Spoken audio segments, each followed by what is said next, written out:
Hey, Steeler Nation, this is G.Stryker with the SteelerNation.com podcast. I am joined with fellow film breakdown analysis man, Bill Washinski. I'm happy to have you here, Bill. How you been, man? Rocking and rolling, man. Happy New Year. Get ready for 2020. Happy New Year, and hopefully this year will be better than the last, but we've got some film to break down here, and we've been talking back and forth a bit, and finally, both of us here are members of the SteelerNation.com forum. I post as Cope. Bill posts as FSF. FSF, Florida Steeler fan. Used to be Florida Steeler fan. Now it's FSF. I didn't know if I was going to stay. That's why I was leaving it up for you.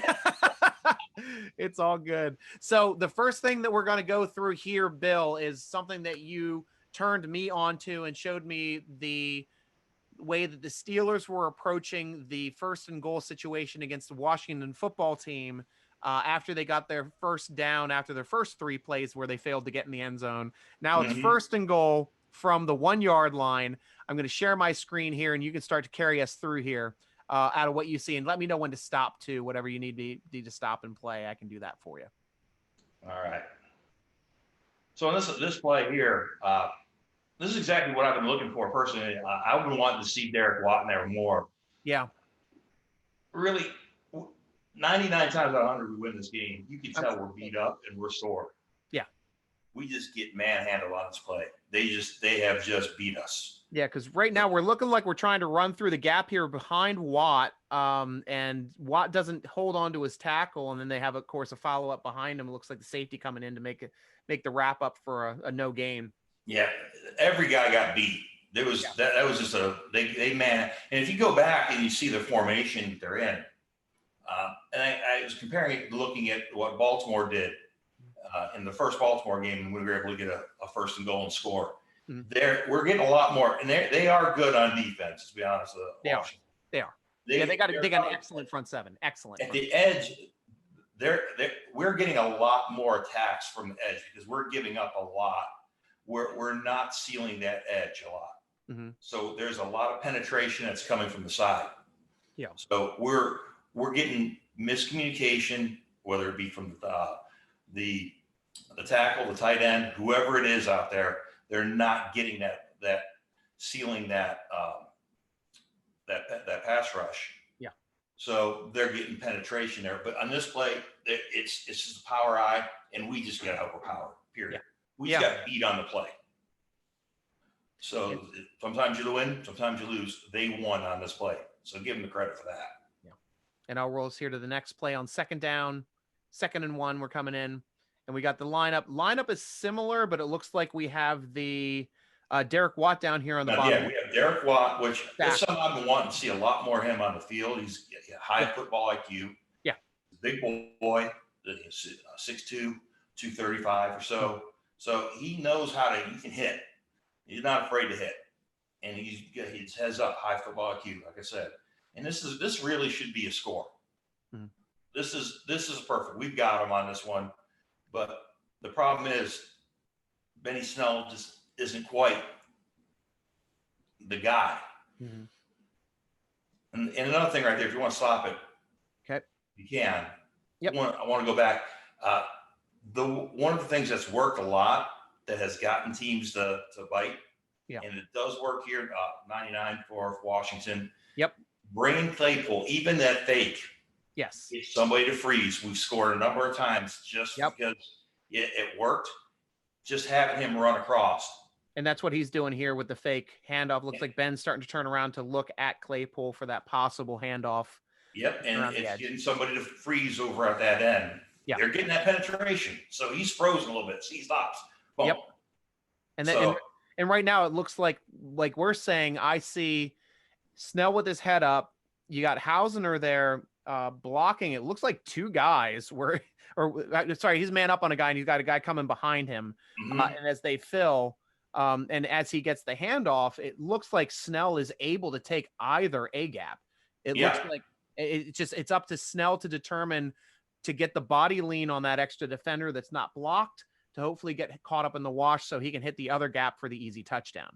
Right, exactly. So this is on him to make. And he looks like he hits the B gap. He goes straight B gap and gets killed. And even that, you can see a lot of running backs making that cut and still getting in. Yeah. He's Benny Snell's. We'll see it here from the backside angle. I'll start pausing it right here as Claypool, or start slow motion as Claypool's coming into motion. So we can really see how this gap looks, and then we can pause it. And then right here, yeah. So Benny Snell he's only 5'10". Yeah. Yeah, because for me, I see him putting his foot down, and right when he has his foot down here in this gap, you've already got Filer. It looks like he's completely washed his guy out. So if he steps a foot down and then hits his gap, that's wide open for a touchdown. And we'll play this here, but he chooses to keep continuing, hits the B gap, which has multiple players within it, and unable to get a first down. And I will pause the share here. See if we can get Bill back on. Here he is. There he is. Hey, Bill. All right. Sorry. It looks like it it's all right. I can edit that. That's not a big deal. I was like, oh, we're frozen. Yep. So you froze pretty much when I was talking about the freezing the guy on the A gap, and I'll go back to that since I've got you here. And what we have. So I've got it playing here, and he's coming around slowly. So then I'm going to pause it right here when he gets the handoff. And to me, you've got Filer blocking down on the double team, and they've got this entire hole washed. It looks like the A gap to the left of Hausner from Snell's perspective is wide open. He still has a chance here on this A gap as well. He's got his eyes up looking here at this B gap, but I don't know if he just does not see 31 and 53 unblocked behind it, because that's the gap he ends up trying to choose. But for me, putting that foot down in the ground and a cutback would be a wide open touchdown right here up the left side of Hausner, and between Hausner and Filer in that A gap. He's got. There's plenty of opportunity for him to make this play. Yeah. This is on him to make that extra foot. Yeah. And he's, I hate criticizing some guys who just, it's the best what they can do is the best what they can do. Yeah. But that. And then we're down to 3rd down and 1. Line it up again. This time it looks like this is the worst one. This is the play that I don't even like to watch. Worst call. Okay. Why would we, with all that talent to throw to, go to a 3rd string offensive tackle? Well, I understand. Well, the only positive about trying to catch somebody off guard, having the tackle eligible go out for a pass, is that we never do it. So anytime we would do it would be it would be something that this team wouldn't have any film on, because the Steelers have never done it. It's like a quarterback sneak. It's something that just teams don't have film on us doing. So obviously making a joke because our team just chooses not to quarterback sneak. But interesting set here. Like we're saying, we have 2 tight ends, it looks like, on the left, going double strong with Ebron and Vance. On the right side, that's where we have, is that the extra tackle there to the right? Because there I can see his butt there. So DeCastro is here. And then we have a core of 4, and then you have Hawkins. So Hawkins technically was the one that went out on this play. Yes, he is. And I will slow it down once we start the snap. But coming inside, and it was a nice move. Let me just take it back a hair here, because I like how Claypool came inside, because that did open up that play to be wide open. But the problem was he was engaged for too long. And then when he got his hands around, it's a drop. Both hands were on the football. You have a chance of catching it and falling into the end zone being that tall. But unfortunately, he was not a receiver. He's a lineman. Yeah, no. The only receiver that we have on this play on our team that was once, or lineman that we had on our team that was once a receiver, is Villanueva, who used to be a wide receiver for Air Force. And I would love to see him bounce on the outside as the extra tackle eligible and go out for a play like this. But the only play that Villanueva ever got was that fake field goal against the Raiders, I think 2 years ago, when it ended up being Chris Boswell, I think, threw him that ball. It was either Boswell or whoever was our punter, Barry, throwing it. But I thought it was Boswell that threw that ball for some reason. I think it was Boswell. Yeah. Yeah. But you see it's open. If he makes the catch, like he's falling down, he's off balance, he's not a receiver. If he makes Yeah. that catch in stride, he can fall into the end zone. That's a touchdown. I mean, I'm a big momentum kind of guy, and I don't like when you have skill players and there's time for the gadget. mm, I'm all about it, but I want it to go to somebody who's got athletic ability, yeah, not a third string offensive tackle who struggled. yeah. You know, I was not a fan of that play, but this team has had problems getting off the ball, and again, it's on a day that this is an odd time to play. This was at 5 o'clock. Yeah. Yeah. It was And at 5 o'clock on a Wednesday. no, this was the Monday. Oh, this was the Monday at 5 o'clock game. Yeah, Okay. and Sorry. and the Redskins had a longer week, Yeah. so they were fresh, and so they really have a lot of advantage on there. And like I said, 99 times out of 100, 14 nothing win. Yeah. These guys are beat up. But we get to the fourth down, and this is the one that we both don't like. No, we don't. So I'll get here once we're into formation, and I'll stop here just to pause formation so people can get a good view of who we have. It looks like it's one wide receiver again, Claypool being on the outside. And that's something we've done it a lot lately. And we didn't start the season with a lot of that one wide receiver. So I don't know, why we're doing that so much. I'd like to see us spread this out a little bit more. Yeah. And take another wide receiver. As we look at some other plays, you saw how much more open the field can get by having more receivers out there. But we have two tight ends. It looks like we got Vance, and you've got Ebron behind him, who looks like he's got about. I think this is the one where he goes into motion to the left side. Motion. Okay, so once he goes into motion, I'll slow it down here. So, what do you see here as Ebron's going into motion? Well, they're setting it up that he's gonna come, and he's responsible for chipping the edge. Yeah. And he doesn't even touch. And Benny Snell tries to do his best Walter Payton, and he doesn't go anywhere. I don't think Payton would have even gotten that. And I want to take it back here a second, because at least out of all of these plays, and I'm going to pause it here, when Snell gets the football, this is probably our best push we got on the offensive line on this entire sequence of 7 plays. You got most of our offensive linemen at or into the end zone, creating a nice push for Benny Snell to be able to get there. But the reason why Benny Snell can't get there, I'm going to back it up just a hair. All Ebron has to do is touch this guy. Touch him. And he makes the play, and he doesn't. He whiffs on him, tries grabbing his arm, and the unfortunate thing was he can drop down and grab Benny Snell before he gets a chance to jump into the end zone and get that momentum to get that touchdown. He killed all momentum, and really Ebron's big enough that you get in front. Yes. Do your job, and instead of talking about getting the red carpet, make a block. Yeah. And this did not cost us the game. We scored on the next drive with a 50-yard touchdown. Yeah. But it's this that has been repeated time and again. And then coming back here, here we'll see it from the end zone angle. Ebron coming around. He should be hitting this block here on the outside. And just I don't know why he'd run past him. Like, you're in motion. You can just break down on the tackle and hit him. Like, there's no way he should be able to get between you and the tackle on that play. No, what this is simple. This is the problem that we're having. This is what we're showing right now is what is happening frequently. Yeah. Why we're not able to run the ball. This is not just a one-off. This happens on multiple plays. Mm-hmm. And we've been seeing this all year long. Guys are literally running into each other. Yeah. Where guys in motion are not.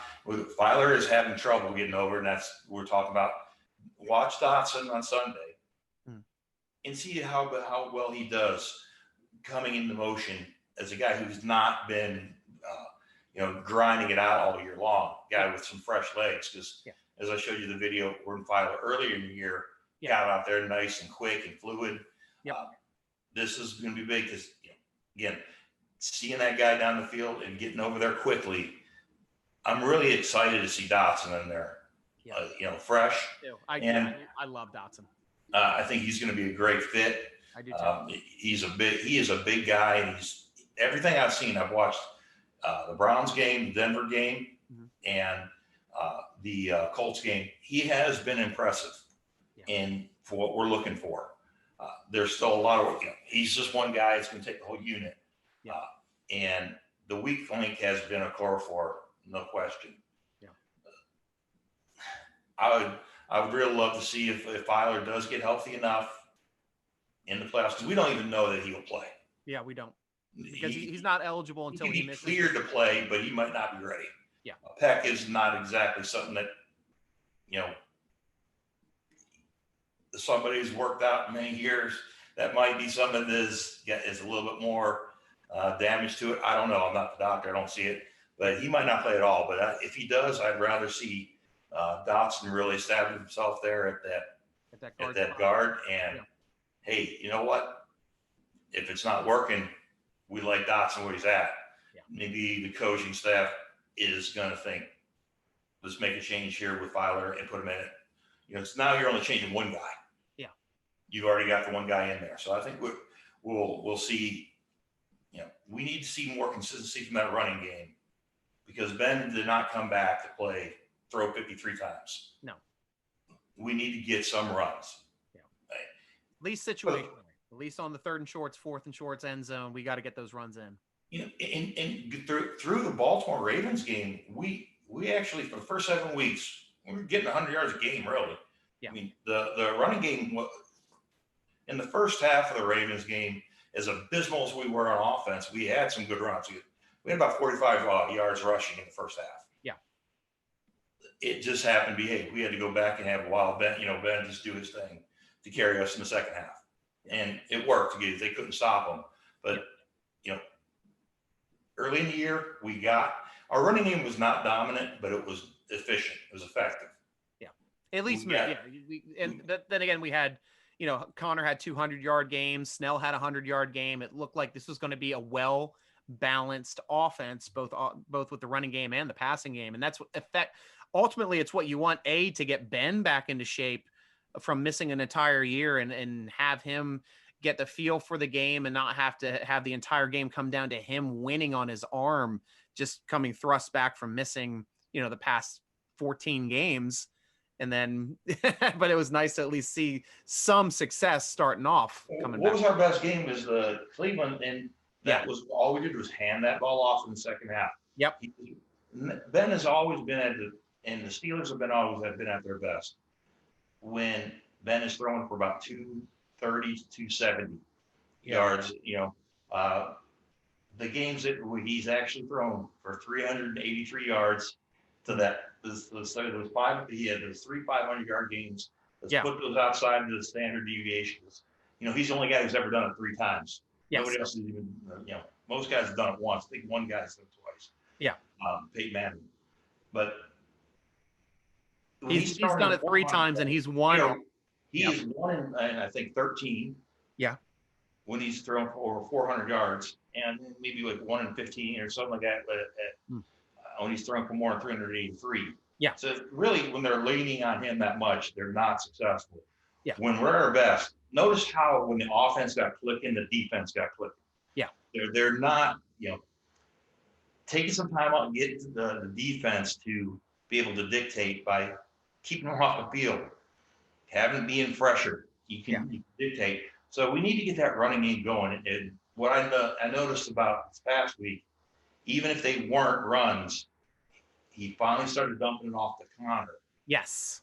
And they were, they weren't runs, but he got 4 yards, he got 3 yards, he got 7 yards, and they were just a dump off. It worked as the running play. And he has not thrown to Connor underneath a lot this year because, Connor's been wide open, but he's also had receivers open down the field. So there was no reason to dump it off when you've got Claypool 20 yards down the field against Cincinnati, and you've got your dump off to Connor. Why would you do that? But here he's got, we can get the ball to Connor, because he is our best option right now. There's no question. Snell's a little small. He's not a power back. McFarland's having trouble.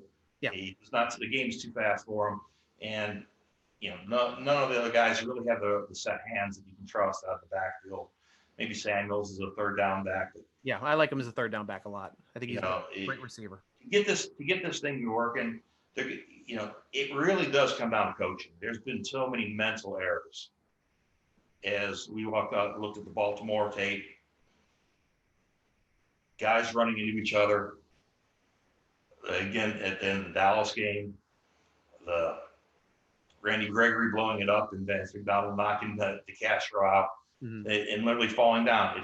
These guys are just not communicating. They're not communicating to each other. Yeah. These are coachable fixes.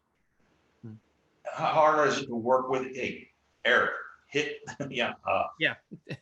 Try to touch the guy on your way on the outside of slow down at the tackle so you can make sure that you're exploding into the guy off the edge. This is not an isolated incident. No. So these things are just these are tiny things that can get fixed that would make a huge difference and get us some rushing yards, get some guys back because they are attacking. Keep in mind, they are coming up.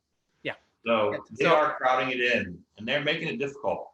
And I'd like to at least show you, and we'll go over this because we started talking about this, and I'd like to do my hidden plays every week.